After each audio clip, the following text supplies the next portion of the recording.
김재규가 남산으로 갔다면.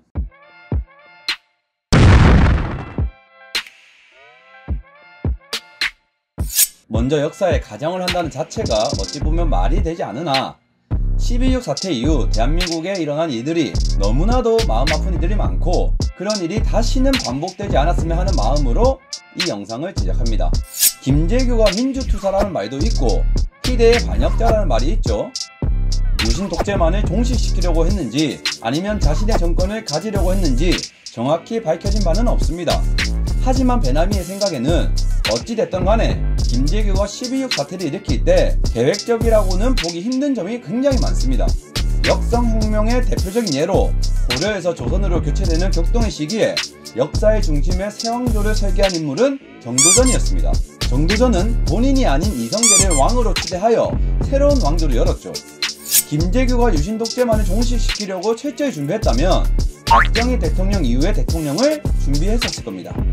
그리고 김재규가 자신의 정권을 가지려고 했다면 중앙정보부 이외의 군 세력 및 국무위원들을 자신의 세력으로 포섭했을 겁니다. 최소한 12.6 당시 같이 궁정동에 있었던 정승화 참모총장이나 김계원 비서실장이라도 말이죠. 하지만 김재규는 그렇지 않았습니다. 이것이 12.6 사태가 충동적인 우발적 사건이라고 보는 점입니다.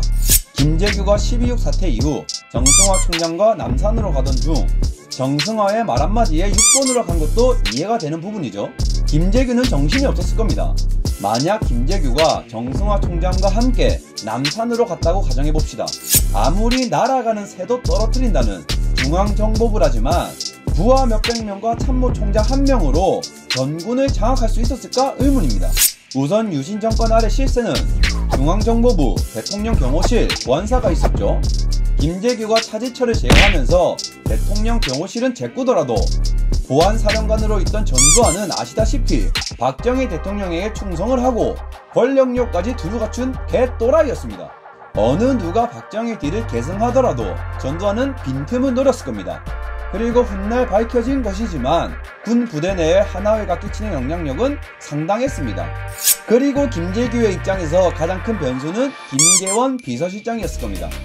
실제로 김재규가 정승화 총장과 6번에 간 후 김계원 비서실장이 정승화에게 사실을 알려 정승화 총장은 김재규 체포 명령을 내렸죠.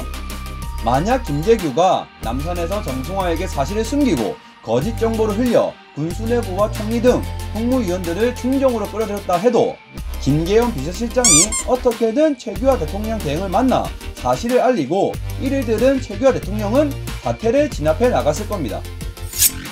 그리고 대한민국의 가장 큰 우방인 미국이 다시 한번 군인 출신이 대한민국을 장악하는 걸 용납할까 하는 의문도 생기죠.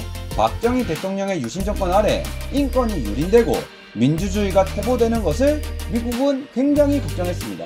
그리고 김재규가 정권을 장악하지 못했을 거라는 가장 큰 이유는 자신보다 한참 후배인 차지철도 감당 못하는 카리스마나 지휘력으로는 다른 곳에서 일어나는 여러 반발 등을 제압하지 못했을 거라는 점입니다. 김재규가 남산으로 갔다 하더라도 김재규의 쿠데타는 실패로 돌아갔을 거라는 것이 배남이의 견해인데요. 여러분들의 견해는 어떠한가요?